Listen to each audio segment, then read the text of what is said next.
Okay, well then we'll go ahead and get started. Why punish the punctual? Thank you everybody for coming today and joining us here at CMS Philly.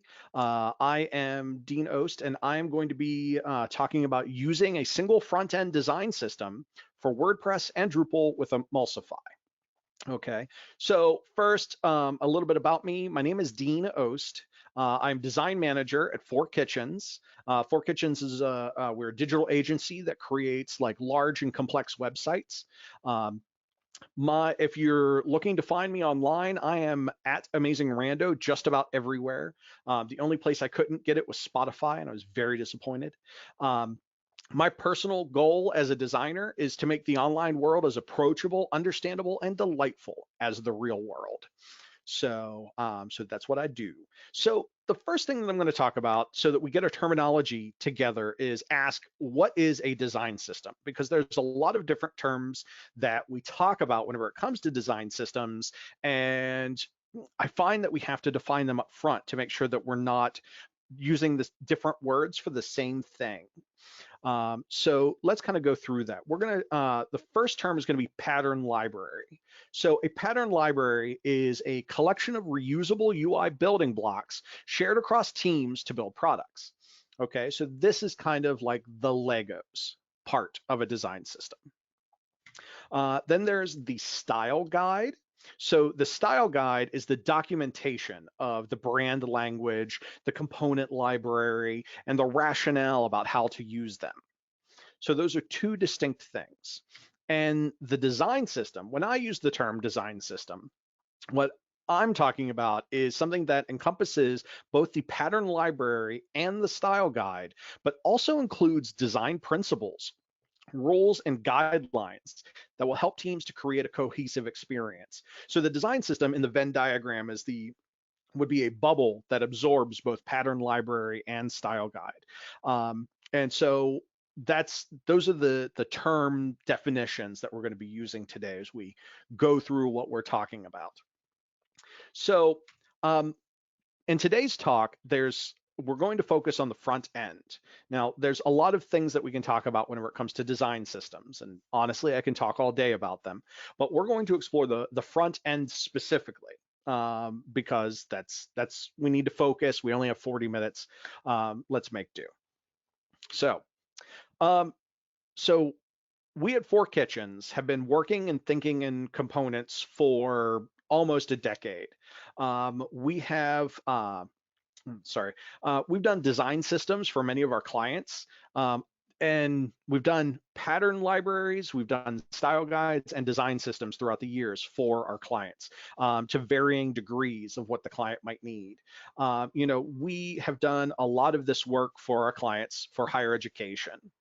And like a lot of folks, we started off with Pattern Lab. We did, I think about 4 years ago, we started looking at what options were out there, and we landed on Pattern Lab whenever it hit 2.0 because we thought it was good. We built into it, and what we wanted to do then was with Drupal 8 coming out, which would support Twig templating, we wanted to merge Pattern Lab, which would support Twig, and Drupal 8, which would support Twig. And we wanted to kind of marry them together so that we could have this useful component library that connected to Drupal. If you've ever done any front-end work in Drupal, you know that the templates for the various components inside of Drupal have a very structured naming convention that doesn't necessarily jive with what you might be thinking about whenever you would create a front-end library. So if you're creating like a hero image, Drupal doesn't recognize hero.twig or hero.html.twig as a legit template. So you have to kind of hook up a Drupal template to a Twig template. And so what we wanted to do was we wanted to make that a little bit easier. And this next slide doesn't want to load. But what we decided to do is build our own tool called Emulsify. Let's see if this helps. Nope. So we built our own tool called Emulsify. This is literally the only slide that I have the Emulsify logo on, and it's hiding. So that's awesome. We built this tool Emulsify about 4 years ago, and we have used it to generate a lot of component libraries for our clients. One of our big examples is Ithaca. Ithaca Ithaca.edu is the site, and I'll provide a link to their very public pattern library, and you can see all of the work that went into it. So all of this is to say that we started off very Drupal heavy. And as time goes on, we started to get into diving into other projects. Like we do a lot of React work at Four Kitchens, and we also do a lot of WordPress work as well. For instance, we're like WordPress VIP partners, and so we've been doing a lot more WordPress.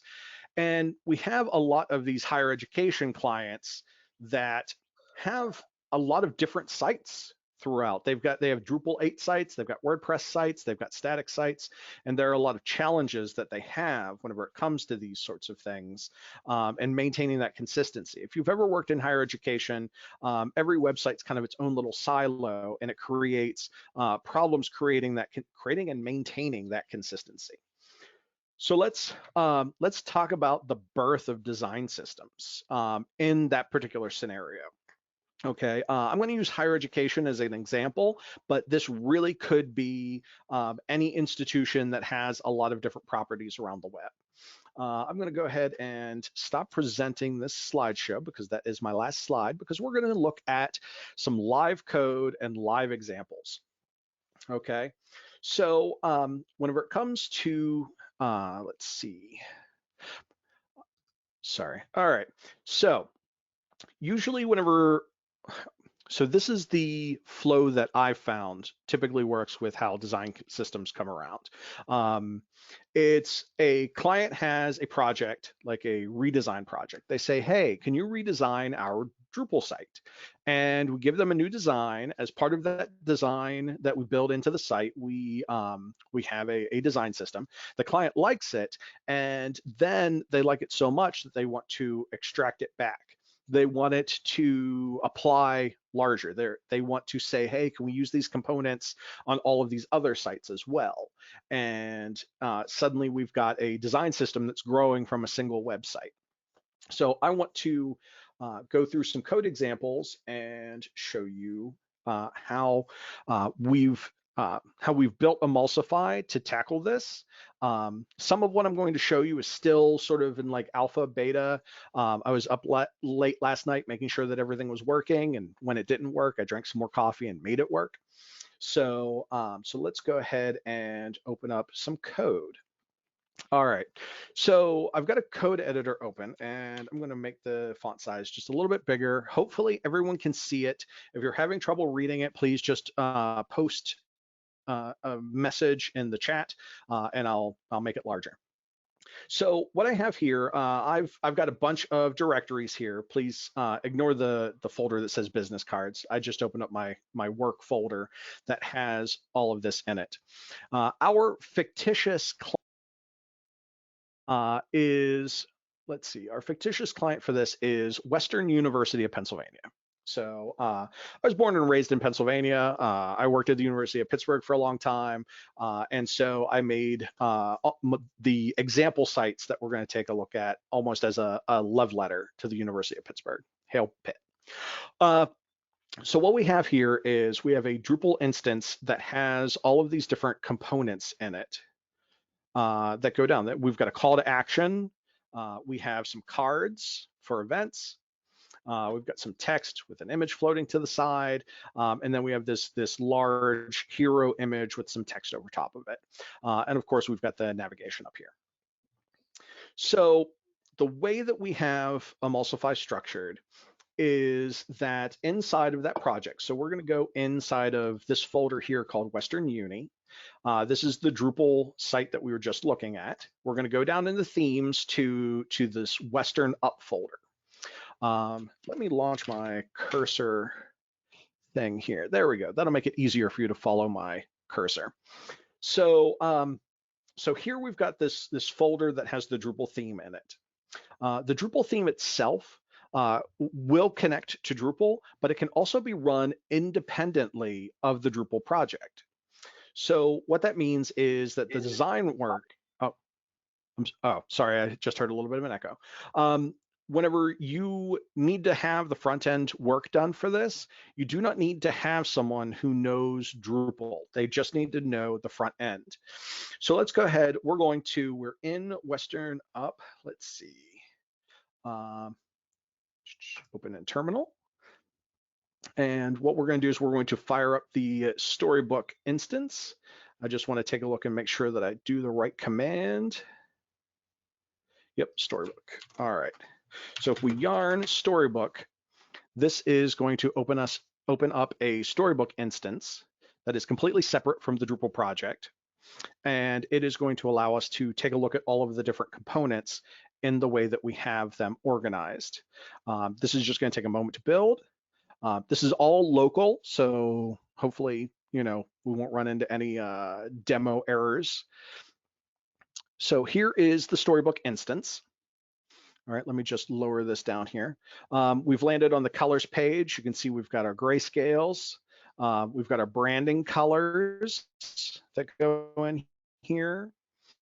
So we have base, atoms, molecules, organisms, templates, and pages. So we can take a look at our how we have everything set up. We see that there's a broken logo there, but everything else is, it's looking exactly like what we want it to here inside of Emulsify, and we're able to organize it and review it.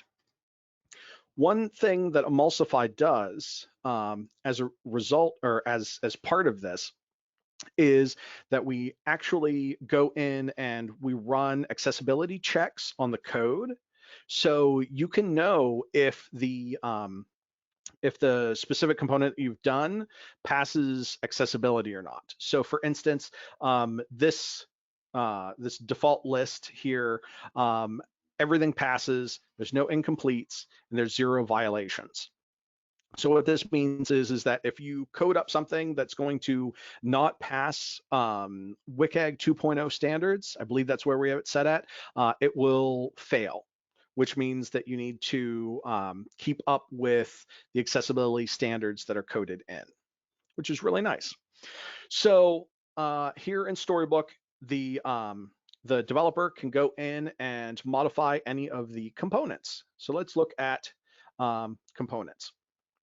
So inside of Emulsify, there is a components folder. Now, right now, what we're looking at is we've got an empty components folder. It's literally got one file. It's a style.sas, and it's pulling from a package. The reason for that is that Western University of Pennsylvania has decided that they want to pull all of their styling into a central place to be reused in other places.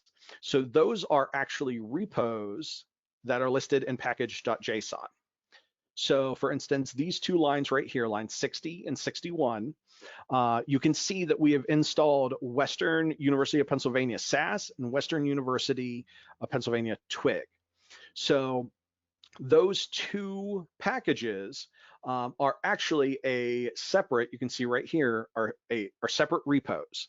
And so what that means is that you can version control your SAS and version control your HTML, or rather Twig files, and that gives you a great deal of control over what gets deployed. So if you use semantic versioning and you've got an older site that maybe you can't update to some of the newer changes, you can then say like, okay, so we're just going to stick with version 20 instead of version 30.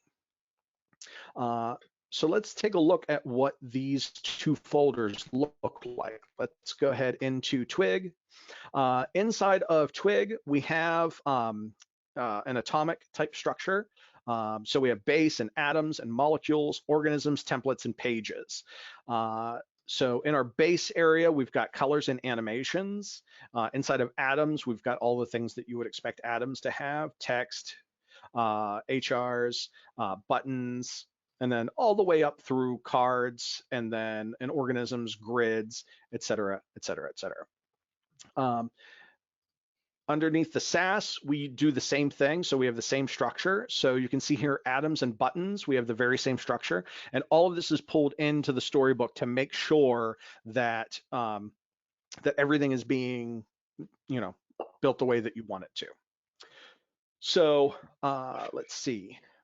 Let's go ahead and look at one thing I want to show. So here in the branding, the primary color for Western University of Pennsylvania is this blue color that we're seeing. So the blue that's right here. If we wanted to change that, we could go into Western Up. We go into base colors, the color variables. I know that primary 500 is that color. So if I go in here and change that to red, and let's see, reload this page. Oh no, it's making a liar out of me. If I flush the cache, oh wait, sorry. You can see here that we've got our color has changed. So all of the work inside of our Drupal site gets updated whenever this changes.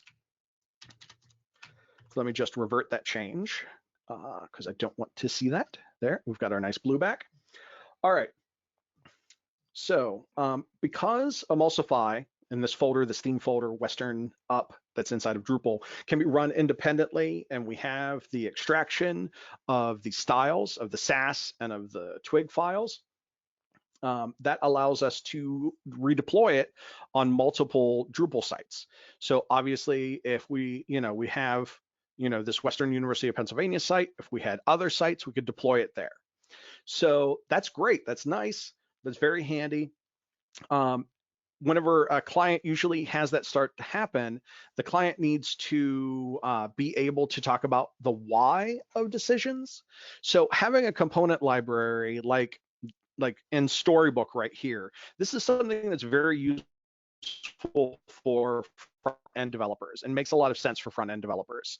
Who it doesn't make a lot of sense for are like people at the university who need to edit the site and want to know like what things are, why choices have been made. They need to have an understanding of why what's going on. So they need the style guide part of our design system, the part that explains what. And Emulsify enables that as well. So an example of that, we have in this instance, we've created a repo called Western Identity. And this Western Identity, let me just go ahead and open it up in the terminal. And in here, we can actually run its develop. If we run yarn develop, this is, that's interesting. Weird. But what this is going to do is this is going to generate a design system style guide. I've got a backup here. This is what would have been created. This is the Emulsify style guide part of Emulsify. So this comes baked into Emulsify, and if you need it, it's here for you. And so this allows you to add navigation off to the side to talk about, installation and usage, to talk about branding information, to talk about components, to talk about resources that you might have. So like if you want to look at buttons, you can see here that we've got this. I was trying to run it locally because I don't know why our live site has a 404 right here for buttons. But you can see we've got code, we've got style, and we've got usage. So we have all of these different sections that you can use to build out. So let's take a look at what that code looks like inside of the style guide portion of it. So the style guide inside of here is style guide, okay? And you can create these folders. You use numbering to control the order in which they present. And so you can enter in your information. Now we use MDX for this, specifically so that we can include code samples. So for instance, the welcome page, I'm not sure why it's MDX, but basically probably just for Markdown. So we've got a title, description, published a style guide, true or false. So you can have documentation that you're working on and flag it. If we go to components, our components are actually populated by the project components. So what that means is that everything that's in the Twig files will get thrown into the components section so that you can just dynamically create that. So let's see, resources, branding, logo. Yeah, you can go ahead and you can create these various things here too. So that's the style guide part that comes with Emulsify. And so all of this is potentially inside of that Drupal theme that you have, or you can separate it out so that the Sass and the Twig are separate, and you can even have a separate repo to manage this style guide. But basically, it all comes down to using the same things over and over again. Now, so with all of that, a lot of university clients, they'll want the style guide to be able to explain what's going on so that they can, tell their staff or give their staff like reference documentation. They want the front end storybook version so that front end engineers can put this stuff together. And making it just work for Drupal is on one hand great because Drupal is everywhere in higher education, but WordPress is in higher education as well. So the question that I've asked myself in recent months is, can we get Emulsify to work with WordPress? And so this is where I began an experiment a few months ago with WordPress, and I discovered that there is a way for WordPress to render out Twig files. So there is a plugin called Timber. And what Timber does is it separates the PHP templates from the Twig templates, allowing you to kind of like have a more better separation between like logic and presentation. And it's not coming up, probably because I'm sharing my screen. But at any rate, it is a great plugin, and so I began experimenting with it. And I actually have a WordPress site spun up. Right here. So I'm going to go visit the site, and I'm going to show you that this is the WordPress site. It's loading the image behind the Discover Your Path, but you can see that it has all of the same components as the Drupal site does. The WordPress site is still a work in progress. Still trying to get like the Gutenberg blocks to render out with the appropriate like Twig presentation and everything is still working. Right now in this WordPress site, the menu and logo as well as footer menus are all controlled by WordPress right now. This content in the middle, I just kind of placed onto the page template just to show that those templates and code is all live inside of WordPress. The nice thing about the WordPress version that we've been working on is that let me just go ahead and get to the theme. Everything is buried so deep. Inside of the theme, we actually have in the composer of the theme, we've required Timber. So what that means is that whenever you load this WordPress theme and you install it, it will automatically install the Timber plugin that you need to use. And the client or the people who edit the WordPress site will not be able to turn it off because it is baked into the theme itself. So that's how, using Emulsify, we've managed to take one kind of design system and apply it to all of these different places, just by kind of extracting the core of it and allowing everything to use and reuse. So I'd like to open up the floor for questions so that I can talk through things. I figure I've got all of this code here. I'd love to hear your questions. Oh, somebody did ask, can I please make it larger? I'm so sorry. There.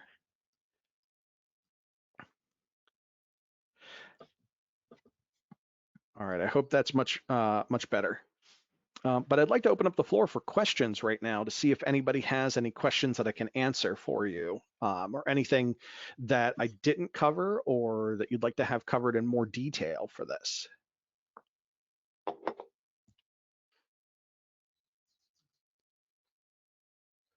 Let's see. Hello.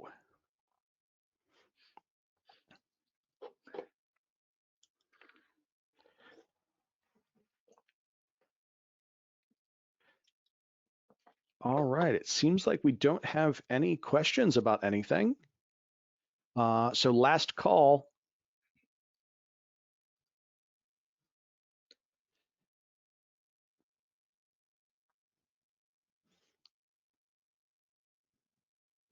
All right.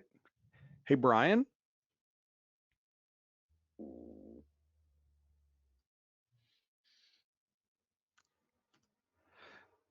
Yes, Dan. Yeah. Um, I think we're done a little bit early. Okay, that's great. Yeah. That's great. Yeah. I have a question. Oh, there we go. Oh, yeah. I'd I love to think help we you. have him muted. Okay, go ahead, Lee. Oh, okay. Yes. Hi, sorry. I was trying to ask the question, but it wasn't coming through the screen. My question is for the Emulsify, just a little confused. So I've designed at a University of Penn, on the front end for Drupal. So are you Yeah. saying that Emulsify is something that your shop custom makes for Drupal? I mean, for your individual company, of course. Oh, it is. Let me go ahead. I'm going to share my screen again here. I believe that you can't see. I believe that you're seeing the correct thing. You don't see my Slack, do you? No. All right, great. So there is a website, emulsify.info. Emulsify, we built it in-house and we dedicate a lot of time to contributing to it, but it is an open source project. So it is for everyone to use. Emulsify it is deployed on as an NPM package, and it is deployed as a Drupal theme as well. So it is freely available for you to use, for you to fork and modify however you need to. You can contribute back to it if you create a feature that you think everybody would like. So this isn't something that like we hold close to our chest. This is something that we've built and kind of like let go of out into the community to make sure that it was something that was worthwhile. And right now, Emulsify over its lifetime has had, I think, more than 120,000 downloads. So a lot of people are using it. I think that I want to say one of the big television networks actually uses Emulsify for their front end work. I should have looked it up before I did this talk, but I know that a lot of people are using Emulsify with that $120,000 or 120,000, excuse me, downloads. Um, is Does this answer your question, or can I give you some more detail?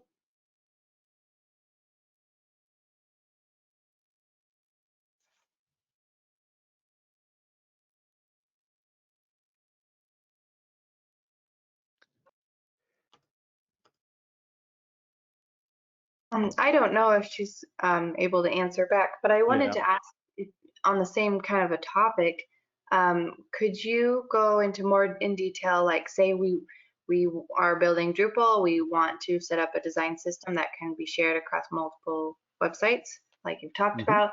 Can you go in more depth, show how we get started using Emulsify, and also clarify a little bit um, how ideally would you host that in one place, and how would you break it up? Say if you're going to define the design system with Emulsify and then share it across maybe 50 websites.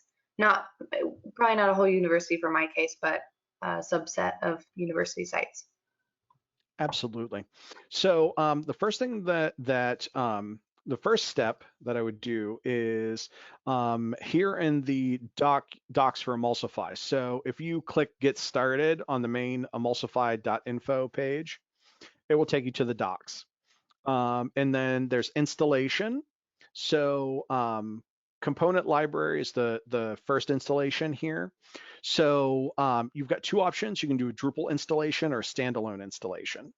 So there's very little difference between the two. The main one is that, like, the standalone installation, if you're intentionally creating a design system that will then be used on a bunch of Drupal sites, I would probably start with the standalone installation and then use that as a requirement in Drupal.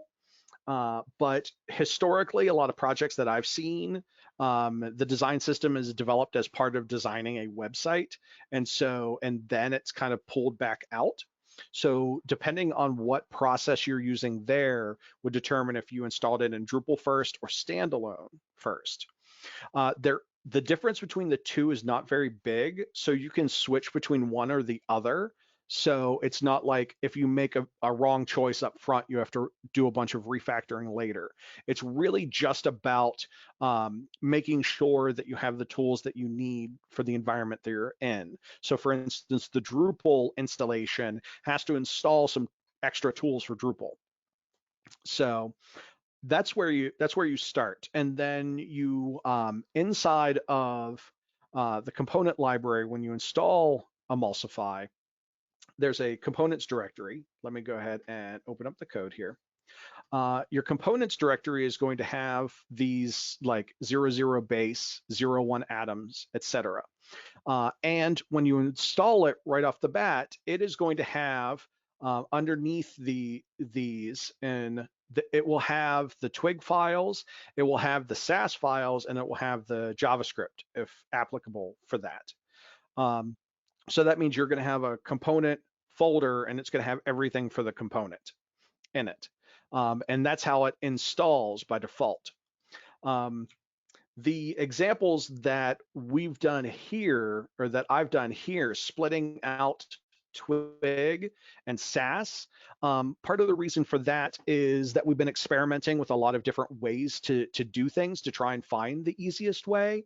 And right now it happens to be set up as two different repos. I don't know that this is necessarily the right way to go, because you could set it up as a single Emulsify repo.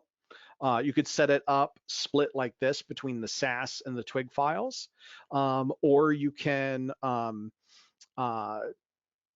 create separate components that then get pulled into an Emulsify repo. I believe that the Bolt design system does something like that. So there's a couple of different ways that you could then back out of the work that you need to do. Does that help answer your question? Or are there any follow-up questions on that? Yeah, that is helpful. So let me just make sure I understand, and I'll read through the documentation more later. Thank you. So install, you use the folder structure, there's some starter components, and then we can basically just change those components, add all our new components in, and the Emulsify tool, let's see. Let's say that we install the Emulsify tool outside of a Drupal theme to create our library. And the Emulsify tool also gives us the preview for the style guide site. Okay. Yes, it will give you the storybook for the components, and it will give you the style guide for this. Although you'll have to go in and flesh this out. Yes. Yeah. Okay. Cool. All right. Thank you. One follow-up thing on that I want to mention.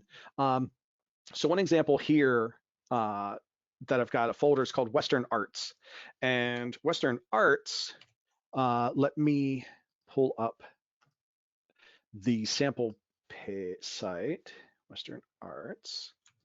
Let's see. Oh, it doesn't have it up. All right. So there is, in Western Arts, it is a, I don't want to say child because that's not correct, but when you have a bunch of different websites, some of them have different requirements than others. So the question then begins, like, do you want to include all of the components in your library, or do you want to have specific components for specific properties? Okay, and what we've done here with Western Arts, let me actually get into the theme here. And if I'm not mistaken, I may have this set up to actually work. But here in Western Arts, we have in the package, we have our dependencies on those two here, Western Twig and Western Sass, which means that we get all of those components brought in. So what is the Western Arts theme doing? The components library here, you can see we've only got molecules, organisms, templates, and pages. The reason for that is that we're creating additional components that this particular site is going to need. So for instance, under molecules, you can see we have art quote, art with text. We have a hero because we've got a different styled hero on this site. So if we were to run yarn Storybook here inside of Western Arts, it's going to show us our abridged content library that is for Western Arts. Let's see. It'll take just a moment to spin up the Storybook instance for this. And this is an example of how you can create components to override components from the main library, or you can create new components that go into your system. So for instance, right here, you can see off to the left, we have molecules, organisms, templates, pages. This is showing only the things that are in Western Arts. So we see here, we've got this little kind of like artsy, like art quote, content hero. You can see we've got like this little example of a hero. There's a scratch off gallery, which apparently the images behind there aren't loading. Oh, there it is. But and then we can look at like specific pages. So for instance, inside of the Twig here, we've created mock-ups of the whole page so that like the client can look at it. So we have like this giant hero with this weird little kind of view that's kind of showing the painting behind it. And then we've got our hero. We've got these weird images and layout. And then the like, that's not the page I want. There we go. Like this is an example of a more artsy inside page for the arts programs.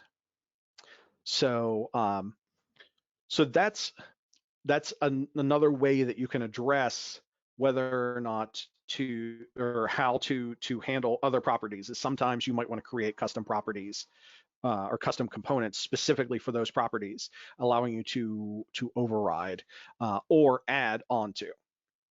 I hope that made sense. Yeah, that was interesting. So if we wanted to override, like we could just use Sass files to override a style, but your recommendation would be to create the same naming convention of folder and files of a certain component, and that's how you'd override? I believe that, you know what we've done for this is we do we just kind of namespace the components when there's going to be a conflict. So like the hero component, we did do WA hero, so for Western University of Pennsylvania Arts, so that there wasn't a conflict, leaving the original components available.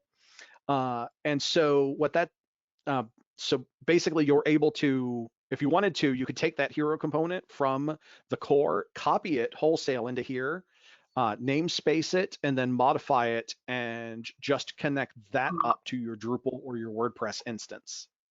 Okay, I see. So if later the main hero component was updated and added a new feature, you wouldn't pull that Yeah. in because it's not actually pulling from it. It's just kind of forked in a way. True.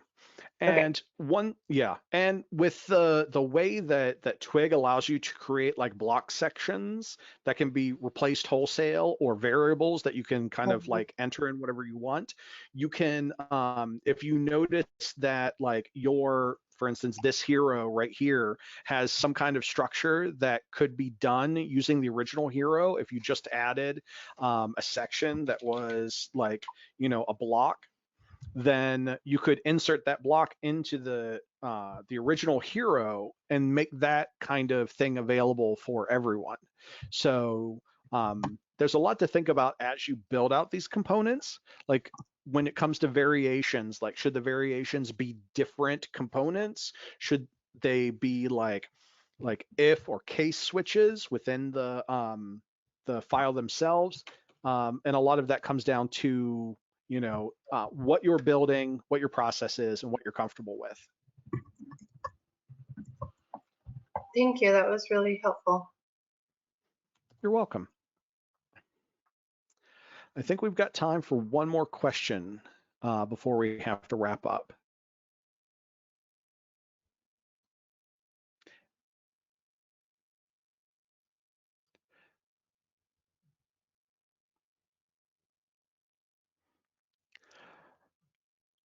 I don't hear any more questions, so I'm going to stop sharing my screen.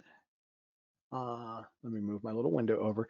Thank you, everyone, for coming to my talk today. I hope that you found it informative, interesting, maybe a little bit entertaining. It's almost Friday at lunchtime. I hope you enjoy the rest of your day. If you have any follow-up questions, please feel free to reach out to me. I'm very responsive.